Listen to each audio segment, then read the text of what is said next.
സംസ്ഥാനങ്ങൾക്കുള്ള LPG വിതരണത്തിൽ ഇളവ് വരുത്തിയിട്ടുണ്ട്. ആശുപത്രികൾക്കും വിദ്യാഭ്യാസ സ്ഥാപനങ്ങൾക്കും മുൻഗണന നൽകി കൂടുതൽ വാണിജ്യ സിലിണ്ടർ നൽകാനാണ് തീരുമാനം. പ്രധാനമന്ത്രി വിളിച്ച ഉന്നതതല യോഗത്തിലാണ് തീരുമാനമെടുത്തിട്ടുള്ളത്. തൗഫീഖ് അസ്ലാം വിവരങ്ങൾ നൽകും. തൗഫീഖ്, ഈ വാണിജ്യ ആവശ്യത്തിനുള്ള സിലിണ്ടർ കിട്ടാത്തത് കാരണം ഹോട്ടലുകളും റെസ്റ്റോറന്റുകളും ഒക്കെ അടച്ചിടുന്ന ഒരു സ്ഥിതിവിശേഷം ഉണ്ടായിരിക്കുന്നു. ഇപ്പോൾ സംസ്ഥാനങ്ങൾക്ക് ഇളവ് നൽകുക വഴി കൂടുതലായിട്ട് ഗ്യാസ് വിതരണം ചെയ്യാനുള്ള ഒരു സാഹചര്യം ഒരുങ്ങുമെന്നാണോ കേന്ദ്രം പറയുന്നത്? എന്തൊക്കെ തീരുമാനങ്ങളാണ് പ്രധാനമന്ത്രി വിളിച്ചു ചേർത്ത യോഗത്തിൽ ഉണ്ടായിരിക്കുന്നത്?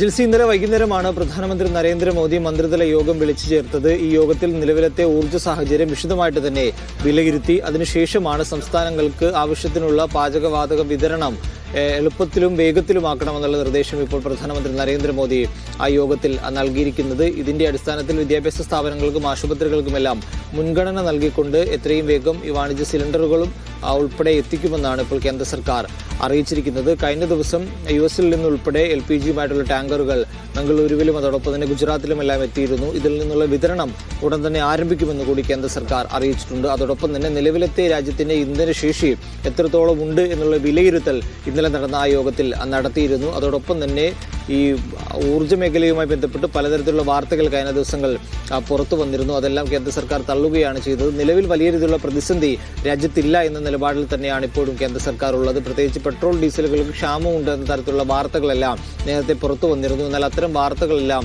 തെറ്റാണ്. രാജ്യത്തിലെ വിവിധ പെട്രോൾ പമ്പുകളിൽ ആവശ്യത്തിനുള്ള പെട്രോളും ഡീസലും ഉണ്ട് എന്നാണ് കേന്ദ്ര സർക്കാർ ഇപ്പോൾ അറിയിച്ചിരിക്കുന്നത്. ഒപ്പം ഇന്നലെ നടന്ന യോഗത്തിൽ ചില സുപ്രധാനപ്പെട്ട തീരുമാനങ്ങൾ എടുത്തിരുന്നു.